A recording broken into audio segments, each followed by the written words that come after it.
Pour continuer la réflexion, je vous demande d'inviter Émile Roy et trois de ses jeunes engagés, Fatih Amin, Marie Maltais et Salma Nassiri. Hello! Merci. Asseyez-vous, asseyez-vous. Bienvenue chez nous.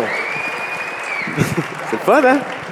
Merci, merci. Allô, bonjour. Bonjour. On va commencer le panel en posant une question pour toi, Émile. Donc, tu abordes vraiment souvent les sujets environnementaux dans tes vidéos. C'est quoi qui t'intéresse comme réalisateur dans ces sujets-là? En fait, on est des jeunes ici réunis. Moi, j'observe ma génération, notre génération, et j'essaie de me demander quels sont les sujets qui sont les plus viscérales, qui sont les plus importants, qui nous touchent vraiment. Donc, j'ai parlé de santé mentale, j'ai parlé d'environnement, j'ai parlé des sujets qui nous touchent, les émotions. Puis je pense qu'en ce moment, un des gros sujets, c'est pas pour rien qu'on ait autant de gens réunis aujourd'hui, un des très gros sujets, c'est la crise climatique et surtout comment notre génération va faire pour passer au-delà de cette crise-là et renverser l'éco-anxiété, renverser cette crise. Et avec ces rencontres vraiment inspirantes, on arrive à y croire. Et justement, là, tu as eu une couple de rencontres inspirantes grâce à ce documentaire-là. Qu'est-ce qui t'a marqué dans les rencontres avec ces jeunes engagés? Moi, j'ai fait un appel à tous pour ce petit projet-là sur l'éco-anxiété. Je voulais rencontrer des gens, des jeunes qui vivent l'éco-anxiété, mais qui ont choisi de s'impliquer, d'agir. Et donc, j'ai eu des centaines d'applications sur ce formulaire-là, des jeunes à travers le Québec qui ont choisi de démarrer des projets. Moi, j'ai été complètement mind-blowé, excusez-moi l'expression, quand j'ai reçu tout ça. Et donc, j'ai rencontré Salma, Marie, Fatih et Laura, qui malheureusement n'est pas là aujourd'hui, mais on pense à elle, dans le cadre de cet appel à tous. Et ils m'ont juste profondément bouleversé. Puis moi, à leur âge, j'étais loin d'être aussi conscientisé que vous. Et aussi, parce que ça demande un effort énorme, parce que je pense qu'on est beaucoup à être conscientisé, mais l'effort supplémentaire de choisir d'agir. Et pour ça, bravo et chapeau. Merci, Émile. Ouais. Moi, j'ai une question, en fait, pour vous quatre. En fait, tu sais, vous en avez parlé dans le documentaire. Souvent, l'éco-anxiété, ça vient avec ces sentiments d'impuissance-là parce que ça a l'air donc bien gros, la crise climatique. On se sent tout seul, on se sent isolé, puis on panique. Moi, en tout cas, des fois, ça m'arrive, je le sais. Mais vous avez parlé aussi de décomposer le problème en plus petits problèmes, en mini-problèmes pour s'y attaquer. Avez-vous justement des exemples de mini-problèmes avec lesquels vous avez commencé à vous engager pour combattre ces sentiments d'impuissance-là? Je peux peut-être y aller. Moi, comme je l'ai dit dans le documentaire, j'ai commencé à m'intéresser à la crise climatique quand j'avais 11 ans. Fait que, mettons, à 11 ans, j'avais pas beaucoup de pouvoir. Là, je pouvais faire des recherches. C'est avec ça que j'ai commencé, juste m'informer sur la crise climatique. C'est quoi l'environnement?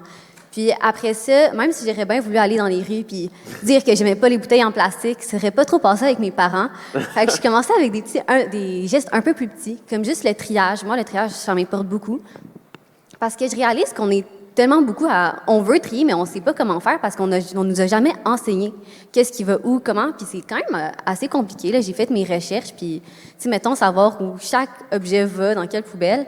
Fait que moi, je pense que juste commencer avec un petit geste, ça va faire un grand impact parce que si on voit la crise climatique comme un gros tout, c'est sûr que on va sembler impuissant. Fait que vraiment, commencer avec n'importe quoi, tous les petits gestes font une différence. Oui, vas-y, Marie. Je continuerai sur les petits gestes. J'ajouterais, par exemple, un des premiers petits gestes que j'ai fait, c'est d'en parler. Ça paraît anodin, mais souvent, on se sent tout seul avec cette anxiété-là, avec ces questionnements-là, mais d'ouvrir la discussion avec nos amis, avec des professeurs, avec des gens, c'est vraiment super important. Puis on se rend compte qu'en fait, tout le monde a un peu les mêmes questionnements que nous. Et ça surprend, mais ouais, c'est vraiment une des étapes aussi qui peut commencer quelque part. Justement, Marie, j'ai une question pour toi. C'est quand même gros là, d'amener le ministère de l'Éducation à réformer un programme éducatif. On veut juste savoir comment tu as fait pour en arriver à ce résultat-là. C'est commencé par, je disais en secondaire 4, sciences, technologies de l'environnement, un professeur qui nous dit « Je veux beaucoup vous parler d'environnement, c'est dans le programme, mais ça se peut que j'ai pas le temps de le faire parce que le programme est trop gros. » Je me suis un peu indignée avec un de mes amis et j'ai publié donc dans la revue de l'Association pour l'enseignement de la science-technologie un espèce de rapport des enseignements que j'avais vécus par rapport aux enseignements que je jugeais importants. Et ça a commencé par un rassemblement de personnes, des gens qui ont levé la main, qui ont dit mais ça m'intéresse, on va réfléchir sur la question, puis qu'est-ce qu'on fait? Et la première étape qui nous est venue à l'esprit, ça a été il faut avoir la voix des jeunes. Et donc, on a fait ça. On est allé consulter 1600 jeunes à travers le Québec pour essayer d'avoir leur opinion sur la question. Est-ce que c'était assez? Est-ce que c'était juste un cas isolé ou pas? Et visiblement, la réponse fut qu'il y avait besoin de changement. Fait que c'est ce combat-là qu'on a mené juste pour faire entendre leur voix à eux, en fait. Je ne doute pas. Merci, Marie. Bravo. C'est super beau ce que vous dites. Seulement, dans le documentaire, tu parles aussi de t'entourer de gens engagés qui t'aident à garder motivé, parce que des fois, quand on se sent tout seul, ben, on finit par étouffer un peu. Mais comment on fait pour trouver des gens, justement, de qui s'entourer pour se garder motivé? Comment tu fais quand on se sent un peu trop tout seul, des fois? Bien, je pense qu'en ce moment, on est au meilleur endroit pour parler de ça. On est entouré de plein de personnes qui sont passionnées par l'environnement puis qui sont toutes aussi prêts à faire des actions. Fait que moi, je pense que c'est vraiment participer à des événements. Il y a plein d'événements qui se font au Québec pour les jeunes, comme le Sommet jeunesse des changements climatiques. Moi, ça m'a vraiment ouvert les yeux. J'ai fait plein de belles rencontres, puis t'ouvres une porte, puis après ça, il y en a plein d'autres qui s'ouvrent, puis tu vas rencontrer tellement de personnes qui sont vraiment motivées comme toi, puis c'est cet esprit genre motivateur et cet espoir d'être toutes rassemblées qui va te donner aussi justement de la motivation à continuer. Fatih, toi, ton expérience est vraiment unique parce que tu as grandi au Bangladesh, tu as vu l'ampleur des changements climatiques là-bas. Qu'est-ce que tu aurais à dire aux gens qui se sentent pas préoccupés justement par les changements climatiques parce qu'ils vivent au Québec, puis oui, au Québec, on les voit, mais genre un petit peu moins, là. Qu'est-ce que tu aurais à dire à ces gens-là? Je veux dire que prenez votre temps de réfléchir qu'est-ce qui se passe autour de vous. On voit que cette année, on a malheureusement perdu notre hiver. On n'a même pas eu de neige. Donc, ça veut dire qu'il y avait eu moins de ski, moins de patinage, moins des activités hivernales. Donc, juste prenez votre temps et réfléchir et voir qu'est-ce qui se passe. Vous allez avoir votre réponse. Parce qu'on reste privilégié ici, mais ça reste qu'il y a des populations qui sont déjà beaucoup plus touchées qu'on l'est. Puis c'est ça, comme tu dis, c'est que là, on se rend compte que ça s'en vient ici aussi. Des fois, il faut que ça touche un peu notre réalité, peut-être pour qu'on ait cette prise de conscience-là. Exactement. Puis moi, j'ai une question pour chacun d'entre vous, bien, pour tout le panel. En fait, il y a des enseignants, des enseignantes qui sont dans la salle aujourd'hui. Qu'est-ce que vous aimeriez leur conseiller pour qu'ils puissent aider leurs élèves à gérer leur éco-anxiété et surtout à la transformer en moteur d'action? Je peux me lancer? Je parlais d'ouvrir la discussion. Des fois, juste prendre 15 minutes en classe pour avoir le ressenti des élèves. J'ai des professeurs qui l'ont fait. Ça change vraiment quelque chose.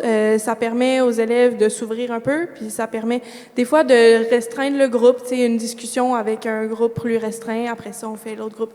Ça permet de discuter, de commencer à brasser des idées aussi, parce que l'action est une façon de contrer l'éco-anxiété. On en a parlé là, dans le documentaire. Donc, vraiment, de les encourager à agir puis à se parler entre eux, là, vraiment, c'est quelque chose qui d'expérience, marche. Je peux aller.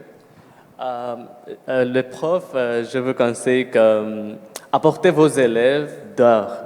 Par exemple, quand j'étais en secondaire 5, j'avais un cours qui s'appelle Enjeux citoyens plein air. C'était à l'école secondaire Saint-Luc, qui est une des écoles accompagnées par la 22. Puis pendant le cours, on a fait de vélo.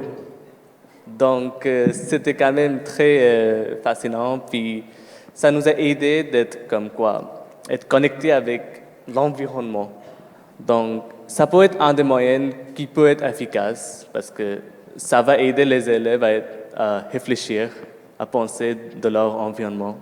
Je suis 100% d'accord. Oui, la connexion avec la nature, c'est toujours quelque chose qui peut diminuer notre éco-anxiété. C'est comme si ça nous donnait envie de protéger encore plus la nature. Je suis 100% d'accord avec cette méthode-là. Je l'applique moi-même tous les jours.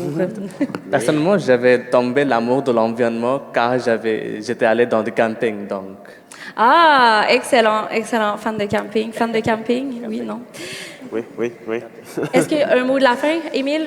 Ben, en gros, aussi parler d'action climatique parce que, et ça c'est malheureux, mais malheureusement, dans les médias, ça attire peut-être moins l'attention des gens, mais il y a de l'action climatique autour du monde. J'ai été le premier à être surpris dans les derniers mois avec ce projet et avec Oasis Immersion de constater qu'il y a de l'action autour du monde. Il y a des centaines et des centaines d'organismes, de chercheurs, de groupes qui travaillent fort. Et il y a des statistiques qui sont quand même encourageantes quand on prend le temps de faire ces recherches-là. Donc, parler peut-être un peu à chaque semaine avec les élèves. Hey, voici ce qui se passe dans le monde. C'est ça, l'action climatique. Ça pourrait être vraiment une belle opportunité aussi. Puis donner un peu d'espoir aussi. Là. Oui. Absolument. Ben, merci à vous 5. Yeah. On peut les applaudir. Merci. Merci pour votre présence, votre pertinence, surtout. Le documentaire complet est disponible sur le compte YouTube de Émile Roy. N'hésitez pas à le partager à vos proches sur vos réseaux sociaux si ça a résonné en vous. Vous allez peut-être aider quelqu'un dans votre entourage à mieux gérer son éco-anxiété et à la transformer en action positive. Donc, merci à vous 4. Merci, notre nuit. Encore, ah ouais, fort, ah ouais. Merci.